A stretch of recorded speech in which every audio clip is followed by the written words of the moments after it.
ആരുമില്ലേ ഇവിടെ?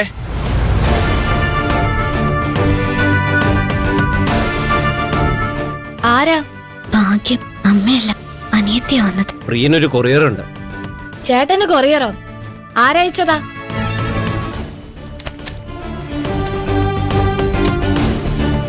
ഇതില് പേരും ഇല്ല, അഡ്രസ്സും ഇല്ല.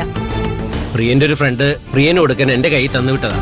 അവരെന്തൊക്കെയോ സംസാരിക്കുന്നുണ്ടല്ലോ, കുഴപ്പമായോ? ചേട്ടന്റെ ഫ്രണ്ടോ? ആര്? പ്രിയനറിയാം. ഇത് കൊടുത്തയച്ചിട്ടുണ്ടെന്ന് പ്രിയനെ ഫോൺ ചെയ്ത് പറഞ്ഞിട്ടുണ്ടെന്നാ അയാൾ പറഞ്ഞത്. ഇതുകൊണ്ട് പ്രിയന് കൊടുക്കാൻ.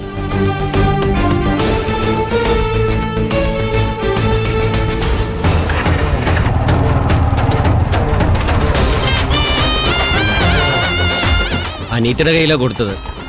അഡ്രസ് ഇല്ലാത്തതുകൊണ്ട് അവള് വാങ്ങിക്കാൻ മടിച്ചു. ഞാൻ എന്തൊക്കെയോ പറഞ്ഞ് അവളെ കൊണ്ട് വാങ്ങിപ്പിച്ചു. കാമുകിയുടെ വിഷമം എനിക്ക് മനസ്സിലാവില്ല. ഞാൻ കാമുകിയൊന്നും അല്ല. രാത്രി സമയത്ത് ഒരു വീടിന് മുന്നിലുള്ള റോഡിൽ കയ്യിൽ ഒരു ലെറ്ററുമായി നിൽക്കണ കണ്ടപ്പോഴേ എനിക്ക് മനസ്സിലായി നീ അയാളുടെ കാമുകിയല്ലെന്ന്. കാമുകിയല്ലെന്ന് നീ ആരോടാ പറയുന്നേ? എന്നോട്. ഞാനിതുപോലത്തെ എത്ര എഴുത്തുകൾ എത്ര കാമുകന്മാർക്ക് എത്തിച്ചു കൊടുത്ത. ആ പെണ്ണ് കൂടുതൽ ചോദ്യങ്ങൾ ചോദിക്കുന്നതിന് മുമ്പ് ഞാൻ അവിടുന്ന് രക്ഷപ്പെട്ടതുകൊണ്ട് PK വിദ്യാധരൻ സാറിന്റെ അഡ്രസ് ചോദിക്കാൻ പറ്റിയില്ല. ഇനി അത് കണ്ടുപിടിക്കണം.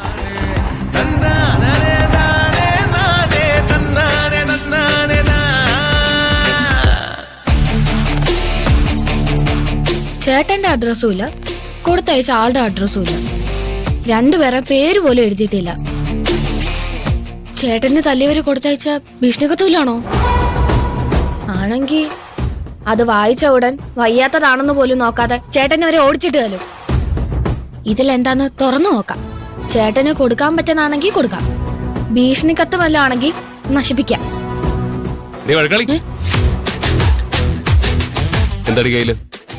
ഒന്നുമില്ല.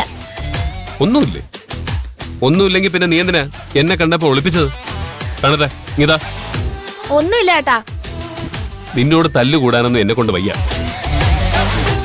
അതുകൊണ്ട് നീയായിട്ട് തന്നെ അതെന്റെ കയ്യിൽ വെച്ചതാ. തരാനല്ലേ പറഞ്ഞത്? എടാ, ഇവളോട് വഴക്കിനൊന്നും പോവാതെ നീ നിന്റെ റൂമിൽ പോയി കിടക്ക്. ഇവളുടെ കയ്യിൽ ഏതോ ഒരു കവർ ഉണ്ടമ്മേ.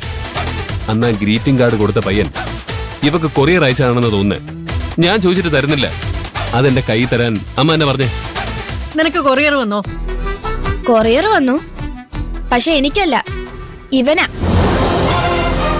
എനിക്കോ? നിന്റെ പേരും എഴുതിയിട്ടില്ല, അയച്ചാളുടെ പേരും എഴുതിയിട്ടില്ല. നിന്നെ തല്ലാൻ വന്നവരാഴ്ച ഭീഷണിക്കത്താന്ന് വിചാരിച്ചിട്ടാ ഞാനിത് നീ കാണാതിരിക്കാൻ മറച്ചു പിടിച്ചത്. വിവരം കെട്ടവളെ. നേരത്തെ ഭീഷണിക്കത്ത് അയച്ചിട്ടാണോ അവരെന്നെ തല്ലാൻ വന്നത്? അല്ലല്ലോ. ഭീഷണിക്കത്ത് അയക്കാൻ അക്ഷരാഭ്യാസമുള്ള ഏതെങ്കിലും ഒരു ഗുണ്ടേ നീ കണ്ടിട്ടുണ്ടോ? എന്നാ നിന്റെ കാമുകി കൊടുത്ത ശേഷമായിരിക്കും. കാമുകയോ?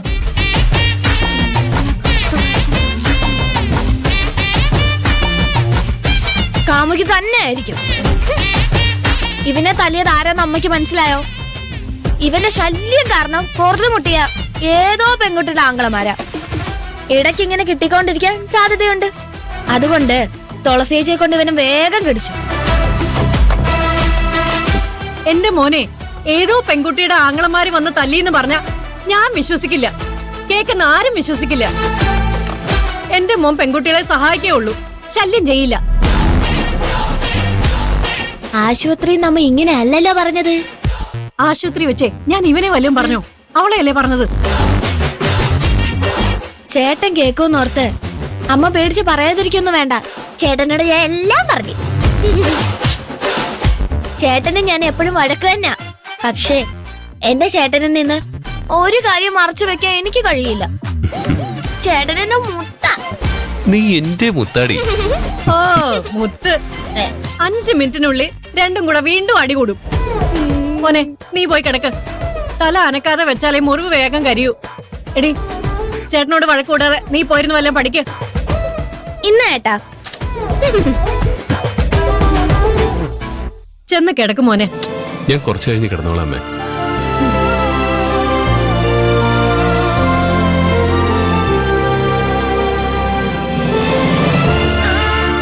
ഇതാര് കൊടുത്തയച്ചതായിരിക്കും? പ്രിയൻചേട്ടൻ പുറത്തു വരാണെങ്കിൽ ഒന്ന് കണ്ടിട്ട് തിരിച്ചു പോവായിരുന്നു. എഴുത്ത് വായിച്ചു കഴിഞ്ഞാൽ പ്രിയൻചേട്ടൻ പുറത്തു വരാതിരിക്കില്ല. കുറച്ച് സമയം കൂടി നോക്കാം.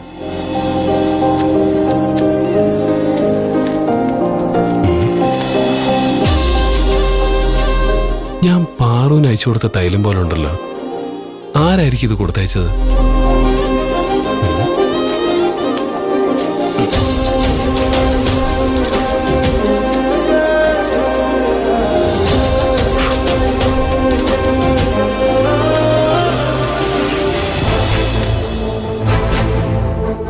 മുന്നിൽ വരാൻ ധൈര്യമില്ലാത്തവര് പിന്നിൽ നിന്ന് തലക്കടിച്ച് വീഴ്ത്തിയത് പ്രിയൻചേട്ടനെയാണെങ്കിലും വേദനിച്ചത് എനിക്കാ.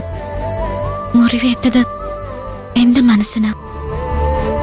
എല്ലാവർക്കും നല്ലത് വരാൻ ആഗ്രഹിക്കുന്ന ആളെ പ്രിയൻചേട്ടൻ. ആർക്കെങ്കിലും ഒരു പ്രയാസം വന്ന ആദ്യം ഓടിച്ചെല്ലുന്ന ആള്. നല്ല മനസ്സുള്ളവരുടെ കൂടെ ദൈവം ഉണ്ടാവുമെന്ന് ഞാൻ കേട്ടിട്ടുണ്ട്. എന്നിട്ടും പ്രിയൻചേട്ടൻ ഈ വേദന അനുഭവിക്കേണ്ടി വന്നല്ലോ എന്ന് ഓർക്കുമ്പോ